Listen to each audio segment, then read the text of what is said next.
Karena dia yang pasti ingat lah, karena dia yang menulis, yang kita tanda tangani bertiga. Ya saya membela Pak Prabowo. TNI hanya Nasdem. Ini terjadi maka nasib Anies Baswedan untuk maju dalam Pilpres 2024 makin mengecil.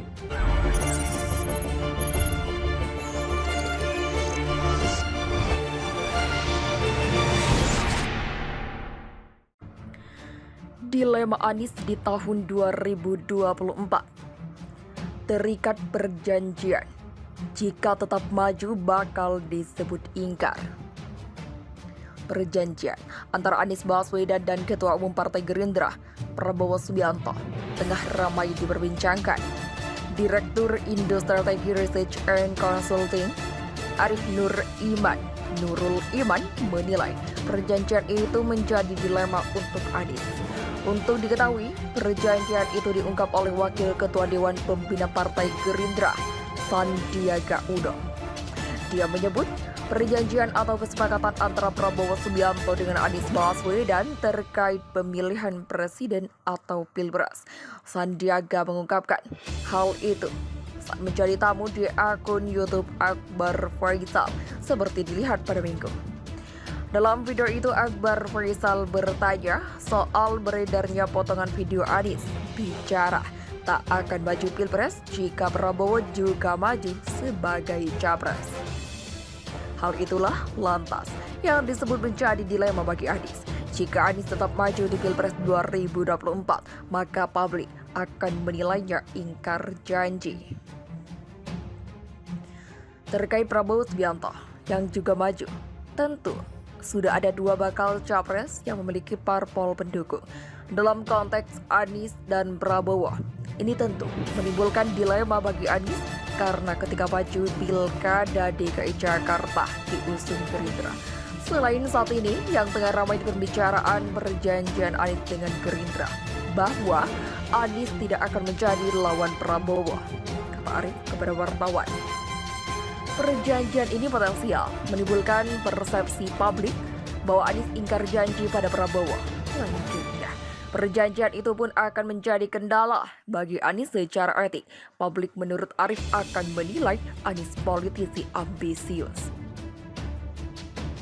Perjanjian itu jelas menjadi kendala, minimal secara etik dan persepsi publik.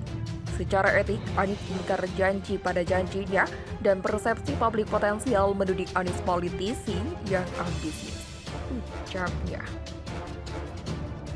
Arif menilai seharusnya Anies mengingat soal perjanjian itu.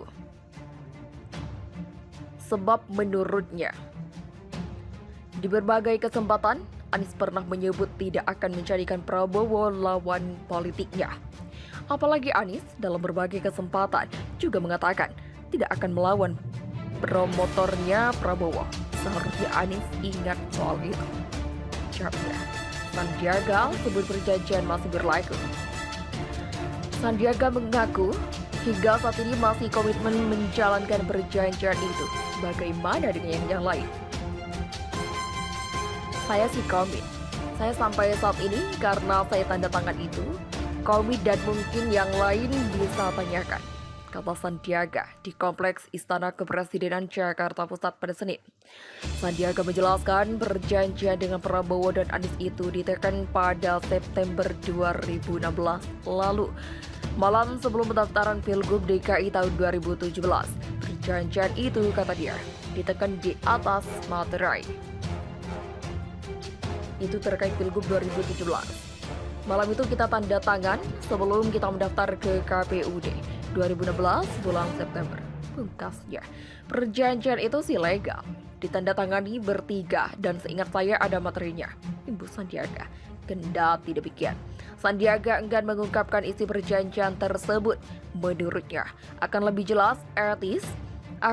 etis jika isi perjanjian tersebut disampaikan oleh orang-orang yang memiliki salinannya. Perjanjiannya ditandatangani tiga pihak, saya Pak Prabowo dan Pak Anies. Dan saat itu yang ngedraft dan ditulis tangan sendiri oleh Pak Fadlizon. Dan setahu saya sekarang juga dipegang oleh Pak Dasko, ujar Sandiaga.